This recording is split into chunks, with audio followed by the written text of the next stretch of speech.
प्राचीन समय की बात है।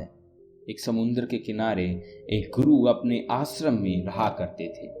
हजारों शिष्य उनके पास ज्ञान ग्रहण करने के लिए आते थे। उनका ज्ञान करने देने का तरीका भी बड़ा ही अनोखा था। एक बार एक सम्राट अपने बेटे को लेकर उस गुरु के पास आया और उनसे प्रार्थना की कि आप अपने आश्रम में मेरे बेटे को रहने दें और उनको मेरे बेटे को बिल्कुल नहीं लगना चाहिए कि वो किसी सम्राट का बेटा है। उसे बिल्कुल साधारण शिष्य की तरह ही ज्ञान देने की कृपा करें। गुरु ने कहा कि सम्राट, ज्ञान इसी तरीके से लिया जा सकता है। अगर आप अपने आप को बड़ा समझोगे दूसरों से तो ज्ञान प्राप्त नहीं कर पाओगे। यही ज्ञान प्राप्त करने की सबसे पहली सीढ़ी है। तुम निश्चिंत रहो, तुम्हारे बेटे की जिम्मेदारी आज से मेरे कंधे ऊपर है।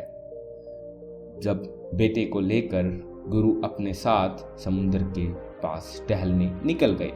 आश्रम के सभी बच्चे सम्राट को देख रहे थे। सम्राट अपने रथ पर अपने बेटे को बिठा के लाया था, जिससे सभी बच्चे समझ गए थे कि ये सम्राट का बेटा है। तो वो सभी सम्राट के बेटे की तरफ आकर्षित हो गए थे। जब गुरु सम्राट के बेटे को लेकर आश्रम के बाहर समुद्र की तरफ टहल रहे थे तो सम्राट का बेटा फूट फूट कर रोने लगा, क्योंकि वह अभी 12 वर्ष का था और 12 वर्ष की आयु में उसके पिता उसे दूर छोड़कर चले गए थे अपने महल में, वो भी ऐसी जगह में जहां ना तो दास है ना दासियां हैं। वो नहीं समझ पा रहा था कि उसके पिता उसकी भलाई के लिए उसे उस गुरु के पास छोड़ के गए हैं। उसे रोते हुए देखकर गुरु ने कहा कि बेटा, मैं तुम्हें चुप नहीं करूंगा। हो सकता है आज मैं तुम्हारे आंसू पहुंच दूं, लेकिन कल फिर तुम होगे। याद रखना, जीवन में इंसान अकेला आता है और अकेला जाता है। जितनी जल्दी तुम इस बात को समझ लोगे, वो इतनी जल्दी ही तुम आत्मज्ञान के रास्ते पे संयम तरह से चल पाओगे। ये बातें खत्म करते वक्त गुरुजी ने कहा कि जो इंसान अकेला रहना सीख लेता वही खुद से प्यार कर पाता है, और जो यह कर पाता है वो किसी के जाने का अफसोस नहीं करता। धीरे धीरे तुम आश्रम के माहौल में ढल जाओगे, चिंता मत करो। कुछ दिनों के बाद तुम इसमें सफल भी हो जाओगे। ये जगह कुछ दिन के बाद तुम्हें अपने महल जैसी लगने लगेगी।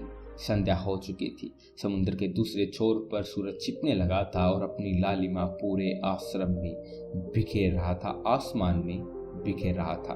गुरुजी उस शिष्य को लेकर अपने आश्रम में लौट आए और गुरु की आंखों में एक अभूतपूर्व शांति झलक रही थी। और जब हम किसी एकांतवासी गुरु की आंखों में ऐसी शांति देख लेते हैं तो हमारे हृदय में से सारा भार हट जाता है।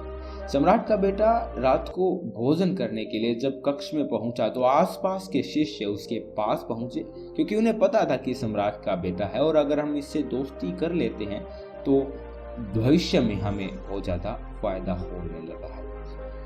लेकिन कुछ बच्चे ऐसे थे जो अकेलेपन का महत्व समझते थे, तो वो उसके पास नहीं आए थे। वो उसके पास जाने की बजाय अपना पूरा ध्यान अपने एकांत में बैठकर भोजन में लगा रहे थे।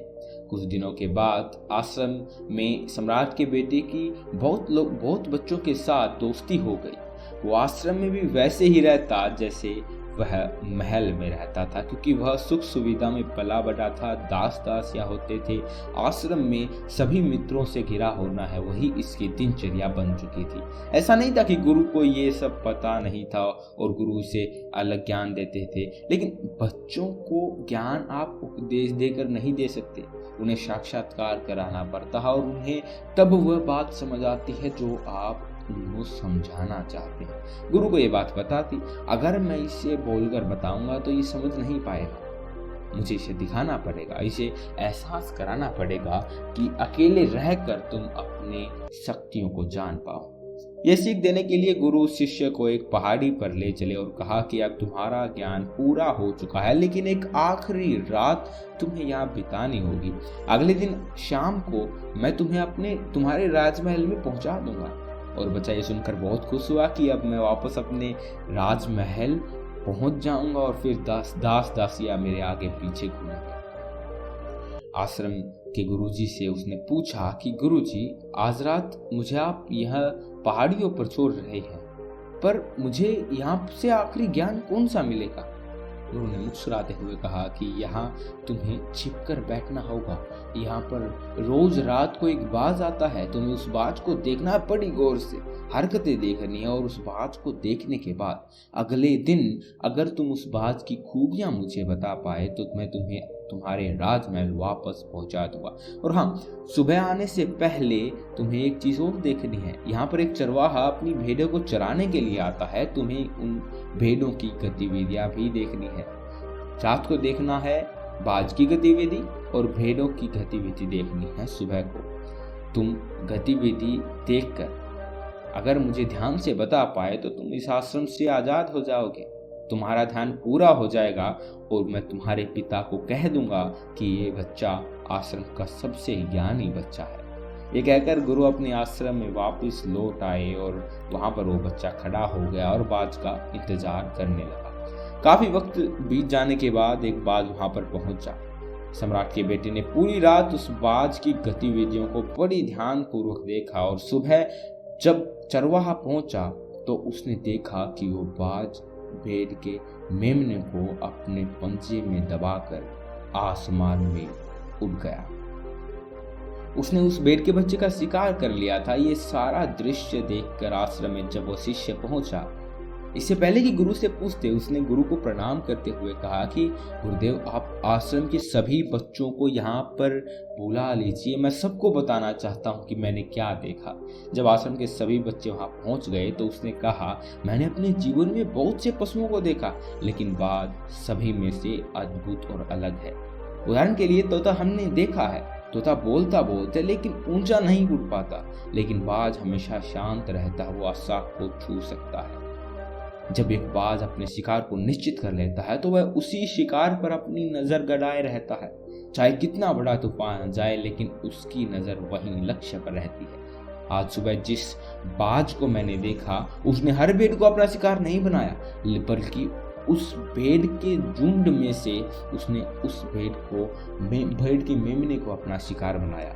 उस बात की तरह अपना ध्यान हमें भी अपने एक लक्ष्य पर स्थिर रखना चाहिए, चाहे कितनी अड़चने क्यों ना आए, हमें अपना लक्ष्य स्पष्ट दिखाई देना चाहिए। हमें किसी एक लक्ष्य पर पूरी एकाग्रता के साथ काम करना चाहिए। तीसरी बात जो मैंने उस बात से सीखी और जो हम सभी को सीखनी चाहिए कि बाज कभी भी दूसरे पक्षी के साथ नहीं उड़ता, हमेशा अकेला उड़ता है।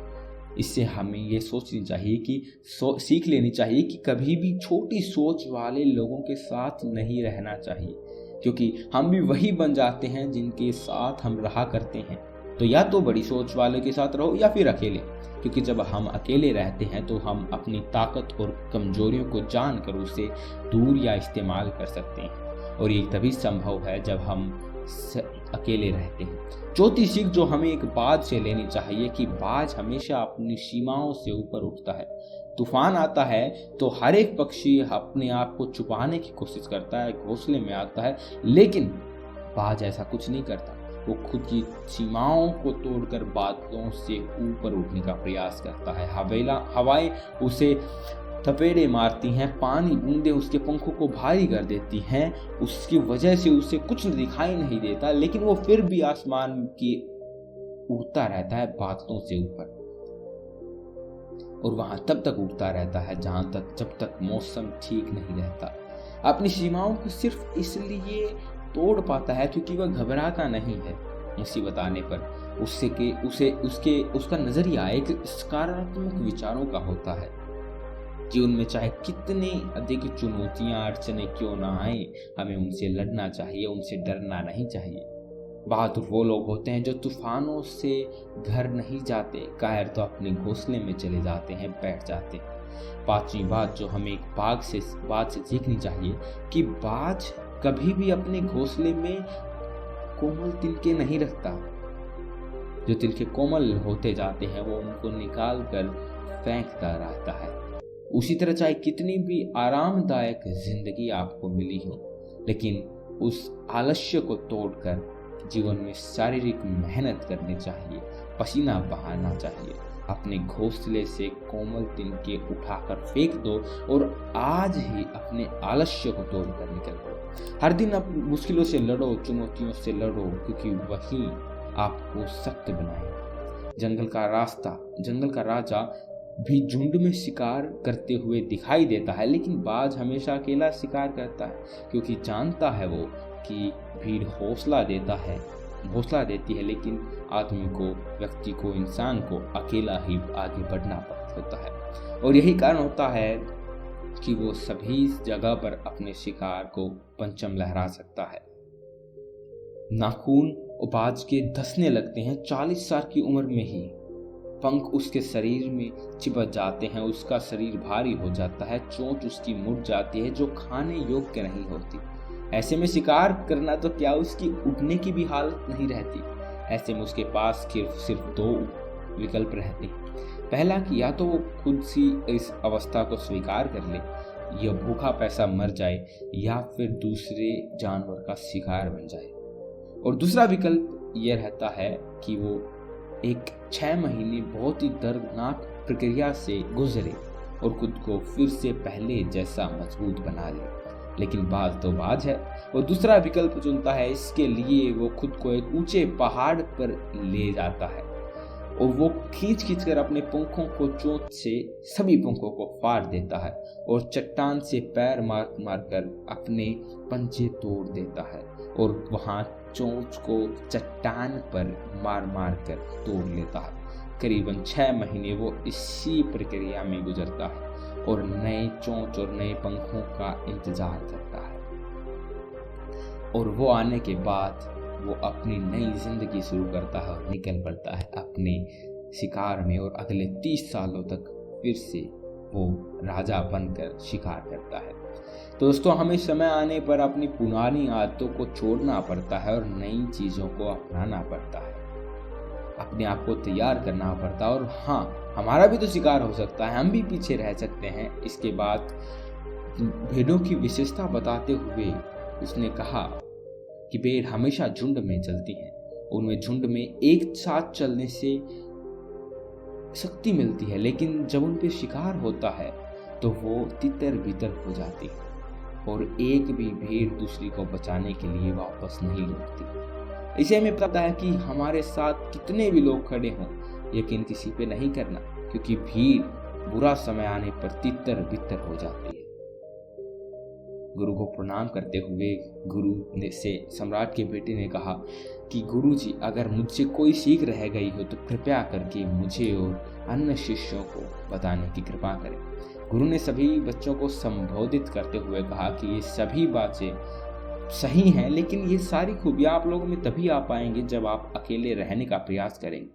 आपने देखा होगा कि कभी भी बाज दूसरे पक्षी के साथ नहीं रहता, न उड़ता। तो अगर जितना आप अकेले रहेंगे उतनी आपको अपनी शक्तियों के बारे में पता चलेगा और आप ज़्यादा अच्छे से कार्य कर पाएंगे।